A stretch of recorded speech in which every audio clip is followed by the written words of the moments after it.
जी, अस्सलाम वालेकुम। हम डिस्कस कर रहे हैं सेल्स टैक्स। इस वीडियो से पहले तक हम जो चीज़ें सेल्स टैक्स में डिस्कस कर चुके हैं, हम उनको थोड़ा-सा रिवाइज़ कर लेते हैं, आपको बताता चलूँ।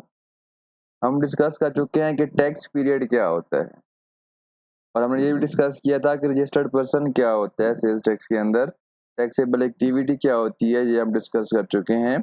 टैक्सेबल सप्लाइज़ क्या होती हैं, फिर टैक्सेबल गुड्स क्या होती हैं, एग्ज़ेम्प्ट गुड्स कौन-सी होती हैं, ज़ीरो रेटेड गुड्स कौन-सी होती हैं, एक्सपोर्ट्स कौन-सी होती हैं, सप्लाई क्या होती है। एंड लास्ट वीडियो में हमने ये भी डिस्कस किया था कि वैल्यू ऑफ सप्लाई क्या होती है। क्योंकि आपको पता है कि सेल्स टैक्स कैलकुलेट करने के लिए, सेल्स टैक्स चार्ज करने के लिए हमें क्या चाहिए होती है, वैल्यू ऑफ सप्लाई चाहिए होता है, जो हमने लास्ट वीडियो में डिस्कस की थी कि वैल्यू ऑफ सप्लाई हम किसी भी सप्लाई की, किसी भी ट्रांज़ैक्शन की किस तरह से कैलकुलेट करेंगे। उसके अलावा हमें चाहिए होता है सेल्स टैक्स का रेट। सेल्स टैक्स का रेट हमें कौन बताता है? हमें गवर्नमेंट बताती है। एंड थर्ड हमें रिक्वायर्ड होता है कि टाइम ऑफ सप्लाई क्या होता है, कि जे के किस डेट पे हम सप्लाई को सप्लाई कंसीडर करेंगे। हम किस तरह से ये कंफर्म करेंगे कि इस सप्लाई पे हमने सेल्स टैक्स इसी टैक्स पीरियड में चार्ज करना है। हम आज की इस वीडियो में यही डिस्कस करने जा रहे हैं कि टाइम ऑफ सप्लाई क्या होना है और हमने कौन सी सप्लाई को किस पीरियड में लेना है एंड कौन सी सप्लाई को हमने नेक्स्ट टैक्स पीरियड में काउंट करना है, हमने उसको उस रिटर्न में शो करवाना है। ये काफ़ी इम्पोर्टेंट सब्जेक्ट है, क्योंकि सॉरी काफ़ी इम्पोर्टेंट पॉइंट है, ये आपका कॉन्सेप्ट है जो आपने अंडरस्टैंड करना है इस टॉपिक के अंदर। इसके बाद आपको फिर काफ़ी आसानी होती है, क्योंकि आप वैल्यू ऑफ सप्लाई को मैंने काफ़ी डिटेल में एक्सप्लेन किया था। एंड आज हम टाइम ऑफ सप्लाई को भी डिस्कस कर लेंगे, तो फिर हमारे लिए आउटपुट टैक्स कैलकुलेट करना कोई मसला नहीं बन रहेगा। इसके बाद हम इनपुट टैक्स की तरफ जाएँगे, जिसमें हम डिस्कस करेंगे कि इनएडमिसिबल इनपुट टैक्स कौन-कौन से होते हैं और कौन-कौन से, फिर हम थोड़ी फर्दर डिटेल में जाएँगे कि कौन सी केसेज़ में आप फर्दर टैक्स क्या करते हैं, ऐड करते हैं, कौन से केसेज़ में आप थर्ड शेड्यूल के अंदर आप क्या करते हैं, सेल्स टैक्स को आप क्या करते हैं, प्रिंट करते हैं अपनी प्रोडक्ट के ऊपर। तो आज हम डिस्कस करेंगे इस वीडियो के अंदर टाइम ऑफ सप्लाई क्या होती है। जी, अब डिस्कस करते हैं कि टाइम ऑफ सप्लाई क्या होती है। हमने पढ़ा था कि सप्लाई हमारे अंदर क्या होती है, सप्लाई होती है हमारे सप्लाई क्या होती है कि कभी अगर हम सेल करते हैं, डायरेक्ट सेल कस्टमर को अगर हम करते हैं, या उसके अलावा सेल के अलावा अगर हमारी जो ओनरशिप ट्रांसफ़र हो रही है, राइट जो हमारा है ट्रांसफ़र हो रहा है गुड्स का, उसको भी हम क्या करते हैं, सप्लाई में कंसीडर करते हैं। तो अदर अदर केसेज़ कौन से हैं, जिसके अंदर ओनर अगर पर्सनल यूज़ के लिए यूज़ कर रहा है, अगर वो गुड्स बिज़नेस यूज़ के लिए यूज़ कर ली गई हैं, या हायर परचेज़ एग्रीमेंट के थ्रू अगर वो ट्रांसफ़र हो रही हैं, तो भी आपकी क्या होती है, सप्लाई होती है। तो डिफरेंट केसेस में जहाँ पर जो सप्लाई के डिफरेंट आपके पास ऑप्शंस हैं, तो सिमिलरली यहाँ पर आपके पास जो टाइम ऑफ सप्लाई है, ये भी केस टू केस क्या कर रहा है, वेरी कर रहा है। तो हमें क्या करना है, यहाँ पर इसको डिटेल में अंडरस्टैंड करना है, ताकि जब हम बाद में न्यूमेरिकल सॉल्व कर रहे हों तो हमें कोई मसला ना हो। ये फर्स्ट वो कहता है कि in case of hire purchase agreement, तो अगर हायर परचेज एग्रीमेंट के थ्रू सप्लाई हो रही है, तो फिर time of supply will be the date of agreement. तो जिस डेट पे एग्रीमेंट होगा, जो डेट एग्रीमेंट एग्रीमेंट के ऊपर मेंशन होगी, वो आपकी क्या होगी, टाइम ऑफ सप्लाई होगी।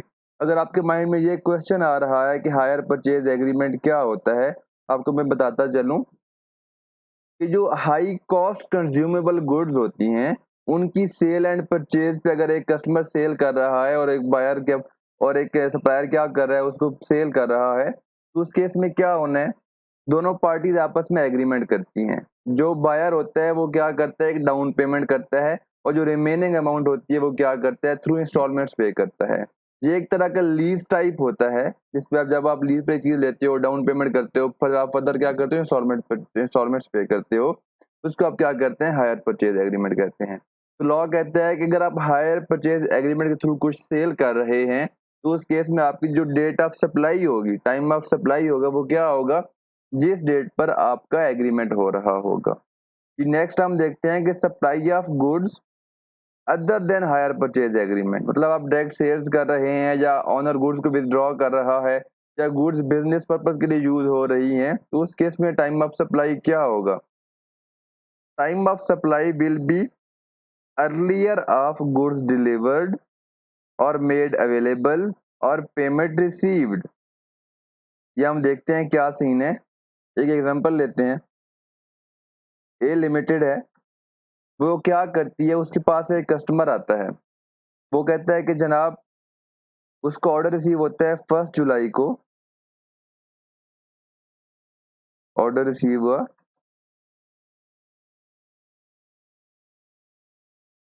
5 जुलाई को, उसने एडवांस पेमेंट कर दी।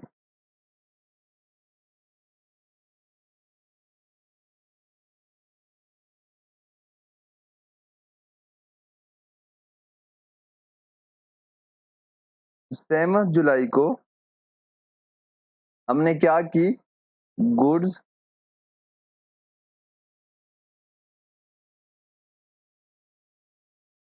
हमने गुड्स को तैयार कर लिया और हमने कस्टमर को कॉल की, जनाब आपकी गुड्स तैयार हो गई हैं, आप आए और उन्हें रिसीव कर लें।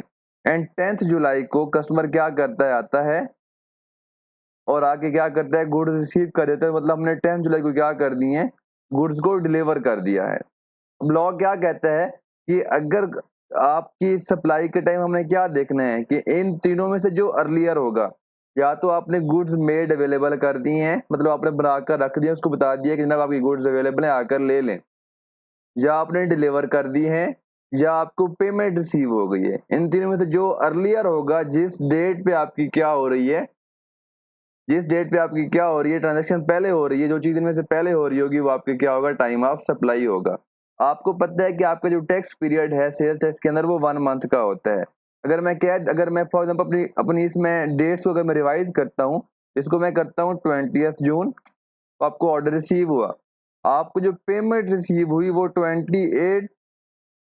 8 जून को आपको क्या हुई, पेमेंट रिसीव हुई, और आपने जो गुड्स अवेलेबल की वो 3 जुलाई को की। अब यहाँ पर टाइम ऑफ सप्लाई क्या इंपॉर्टेंट है, क्यों इंपॉर्टेंट है, क्योंकि आपको जो पेमेंट रिसीव हो रही है वो 28 जून को रिसीव हो रही है, जो आप गुड्स अवेलेबल कर रहे हैं उसको वो 3 जुलाई को अवेलेबल कर रहे हैं। यहाँ पर आपकी जो गुड्स अवेलेबिलिटी है वो क्या आ रही है, नेक्स्ट टैक्स पीरियड में जा रही है, जबकि जो आपको पेमेंट रिसीव हुई है तो फिर वो आपको कब हो रही है, इसी क्या हो रही है, इसी पीरियड में रिसीव हो रही है, इसी टैक्स पीरियड में रिसीव हो रही है। हम ये अज्यूम करते हैं कि हम कौन से टैक्स मंथ का टैक्स कैलकुलेट कर रहे हैं, हम जून का टैक्स क्या कर रहे हैं, कैलकुलेट कर रहे हैं। तो यहाँ पर हमने इस ट्रांजैक्शन को, इस सप्लाई को जून की सेल्स टैक्स रिटर्न में शो करना है, इसको हम जून की सेल्स क्या करवाएंगे, शो करवाएंगे। हालांकि अकाउंटिंग में क्या होता है, अकाउंटिंग में अगर सप्लायर हमें पहले पेमेंट कर देता है, कस्टमर अगर हमें पहले पेमेंट कर देता है अकाउंटिंग के अंदर, तो उसमें हम क्या करते हैं, अपनी उसको क्या करते हैं, एडवांसेस फ्रॉम कस्टमर अपनी लायबिलिटी बुक कर देते हैं। लेकिन टैक्स कहता है, सेल्स टैक्स कहता है कि जिस अगर आपको पेमेंट पहले रिसीव हो गई है एक अकाउंट टैक्स पीरियड के अंदर, तो आपकी वही क्या होगा, टाइम ऑफ सप्लाई कंसिडर किया जाएगा। हम ये एज्यूम करेंगे कि आपने क्या कर दी है, सेल कर दी है, आपने क्या करना है, उस पर सेल्स टैक्स चार्ज करना है। आई थिंक आपको ये बात क्लियर होगी, दोबारा पढ़ लेते हैं। Supply of goods other than hire purchase agreement. Time of supply will be earlier of goods delivered, made available और पेमेंट रिसीव्ड। ये तो आपको मैंने बताया कि यहाँ पर वो फुल पेमेंट हमें एडवांस में रिसीव हो गई है। अब कुछ केसेस में ये भी होता है, मैक्सिमम केसेस में होता है कि हमें जो पार्शियल पेमेंट क्या हो रही होती है, रिसीव हो रही होती है एडवांस में। अब पार्शियल पेमेंट का क्या ट्रीटमेंट करना है हमने, क्योंकि आधी पेमेंट अगर लेट्स सपोज हमें हाफ पेमेंट रिसीव हुई है 25 जून को, हाफ पेमेंट रिसीव हुई है, एंड जो रिमेनिंग हाफ रिसीव हुई है वो कब हुई है, 15 जुलाई को रिसीव हुई है। अब यहाँ पर क्या हो रही है, एक पेमेंट हमारी एक टैक्स पीरियड में फॉल कर रही है, दूसरी पेमेंट हमारी क्या कर रही है, दूसरे टैक्स पीरियड में फॉल कर रही है। तो यहाँ पर हमारे लिए ये समझना बहुत जरूरी है कि हमने इस सप्लाई पेमेंट को, इसको हमने किस टैक्स पीरियड में क्या करवाना है, टैक्स करवाना है, किसमें हमने क्या करना है, सप्लाई कंसिडर करना है। यहाँ पर लॉ हमें बताता है where any part payment is received, ठीक है, for the supply in a tax period. अब यहाँ पर कौन से टैक्स पीरियड में रिसीव हो रही है, 25 जून को रिसीव हो रही है, ठीक है।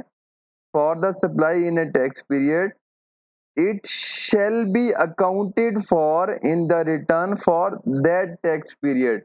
मतलब क्या हुआ, जो हमें पेमेंट 25 जून को रिसीव हो रही है, इसको हम क्या कंसिडर करेंगे कि ये जो सप्लाई हुई है ये जून के टैक्स पीरियड में सप्लाई हुई है, और इसको हम क्या करेंगे, इसी पीरियड में क्या करेंगे, सेल्स टैक्स में चार्ज करेंगे। इस पर हम क्या करेंगे, सेल्स टैक्स कैलकुलेट करेंगे। तो ये थी आपकी पार्शियल पेमेंट। ये जो आपकी सप्लाईज थी, partial payment against supplies against taxable supplies. क्योंकि आपको पता, अगर आपको याद हो तो हमने जो बेसिक्स पढ़ी हैं, जब लेक्चर 2 के अंदर हमने डिस्कस किया था कि आपकी सप्लाई डिफरेंट टाइप्स की हो सकती हैं। टैक्सेबल गुड्स की सप्लाई भी हो सकती है, एग्जेम्प्ट गुड की सप्लाई भी हो सकती है।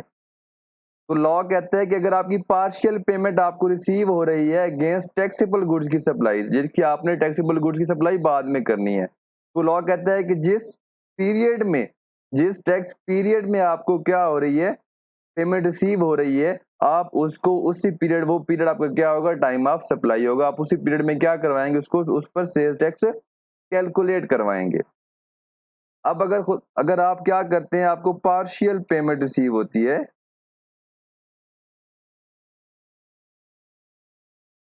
Against supply of exempt goods या अगेंस्ट एग्जेम्प्ट सप्लाईज। अब यहाँ पर लॉ बहुत प्यारी बात कहता है, क्योंकि गवर्नमेंट का पर्पस क्या है, टैक्स का पर्पस क्या है, गवर्नमेंट का क्या पर्पस है कि उसने ज्यादा से ज्यादा पैसा इकट्ठा करना है, रेवेन्यू कलेक्ट करना है। अब यहाँ पर हम देखेंगे, ये बहुत ही इंटरेस्टिंग बात है जो आपको बड़ा मजा आएगा पढ़ के। वो कहते हैं where any part payment is received in respect of exempt supply. अब यहाँ पर हमने क्या कहा, हम एग्जेम्प्ट सप्लाई के अगेंस्ट हमें क्या, और ये पेमेंट रिसीव हो रही है, हम यहाँ पर डेट लिख लेते हैं 25 जून को हमें पेमेंट रिसीव हुई है। ये क्या है, हमारी एग्जेम्प्ट सप्लाई है, हाफ पेमेंट। और हमें जो मैंने पेमेंट रिसीव हुई है वो नेक्स्ट मंथ में 20 जुलाई को रिसीव हुई है। कितनी पेमेंट, हाफ पेमेंट। लॉ क्या कहता है, it shall be accounted for, मतलब हमने किस टैक्स पीरियड में इसको क्या करना है, शो करना है, रिटर्न में शो करने हैं।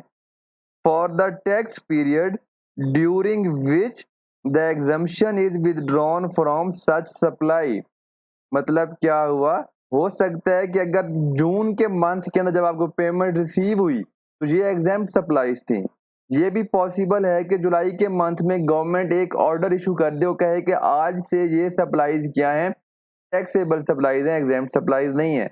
लॉ कहता है कि जिस मंथ में इन सप्लाईज के ऊपर से जो एग्जम्पशन वाला क्राइटेरिया अगर वो विड्रॉ कर लेती है गवर्नमेंट, तो उस पीरियड में क्या करेंगे, आप इसको क्या करेंगे, टाइम ऑफ सप्लाई कंसिडर किया जाएगा। लेट सपोज जो 25 जून को आपकी ये क्या थी, एग्जेम्प्ट सप्लाईज थी, ठीक है। लेकिन जुलाई के मंथ में ये क्या हो जाती हैं, टैक्सेबल सप्लाईज हो जाती हैं। तो उसमें लॉ कहता है कि जो जुलाई वाला टैक्स पीरियड होगा, आप इस पार्शियल पेमेंट वाली सप्लाई को जुलाई वाले पीरियड की क्या करेंगे, टाइम ऑफ सप्लाई उसको बनाएंगे, और जुलाई में क्या करवाएंगे, इस पर सेल्स टैक्स कैलकुलेट करके गवर्नमेंट को सेल्स टैक्स पे करेंगे। ये थी एक एक सिचुएशन। दूसरी ये भी हो सकती है कि जिस डेट पे हमें पेमेंट रिसीव हो रही है, अब उस डेट पे हम देखते हैं कि यहाँ पर ये क्या है, आपकी टैक्सेबल सप्लाईज हैं जून के अंदर। लेकिन जो आपको पार्शियल पेमेंट बाद में रिसीव हुई है, वो क्या हुई है आपकी, वो उस मंथ में आपकी सप्लाईज क्या हो जाती हैं, एग्जेम्प्ट सप्लाईज हो जाती हैं। तो लॉ कहता है जिस मंथ में ये क्या थी, टैक्सेबल थी, उस मंथ, वो मंथ क्या होगा आपका, टाइम ऑफ सप्लाई होगा। तो ये आपकी थी टाइम ऑफ सप्लाई की डेफिनेशन। ये काफी इंपॉर्टेंट है। आई होप आपको ये समझ आ गई होगी, क्लियर हो गई होगी। अगर आपकी कोई क्वेश्चंस हैं, कोई आपको अगर बात समझ नहीं आई, क्लियर नहीं हुई, तो आप वो कमेंट्स के थ्रू क्वेश्चन में आप पूछ सकते हैं। मैं आपको इंशाल्लाह उसका आंसर कर दूंगा और आपके सारे पॉइंट्स क्या हो जाएंगे, फिर क्लियर हो जाएंगे।